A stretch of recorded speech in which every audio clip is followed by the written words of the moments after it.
নমস্কার, জয় মাতারা। আমি অ্যাস্ট্রো হিমাংশু ভাগ্যের দুয়ার থেকে আপনাদেরকে জানাই আন্তরিক শুভেচ্ছা, ভালোবাসা।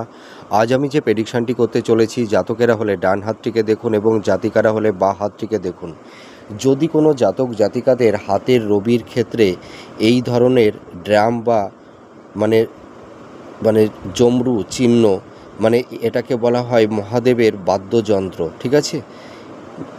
এই চিহ্ন যদি কোনো জাতক জাতিকাদের হাতে থেকে থাকে, তাহলে এই সব জাতক জাতিকারা ভীষণ হাই এডুকেটেড হয়ে থাকে।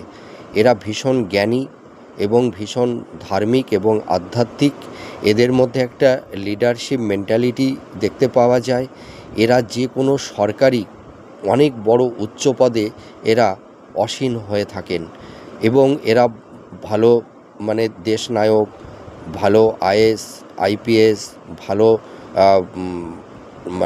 ডক্টর, ইঞ্জিনিয়ার, হাই লেভেলের যেসব উচ্চ পদের যে সার্ভিসগুলো গভর্নমেন্টের আছে, সেইগুলো কিন্তু এরা পেয়ে থাকে।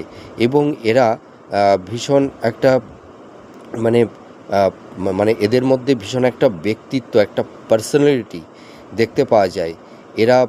এদের মধ্যে একটা আধ্যাত্মিকতা লক্ষ্য করতে পারা যায়। এরা মানুষকে খুব সেবা করে। এরা মানুষের সঙ্গে ভালো কমিউনিকেশান, মানুষকে ভালো কনভিন্স করতে পারে। এরা প্রচুর মানুষকে নিয়ে চলতে পারে।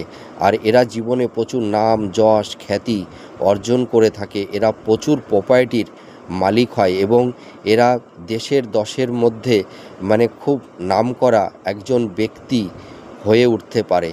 আপনারা দেখুন আপনাদের হাতে এই ধরনের ড্রাম চিহ্ন বা জমরু চিহ্ন আছে কি না, আপনারা মিলিয়ে দেখুন। জয় মা তারা।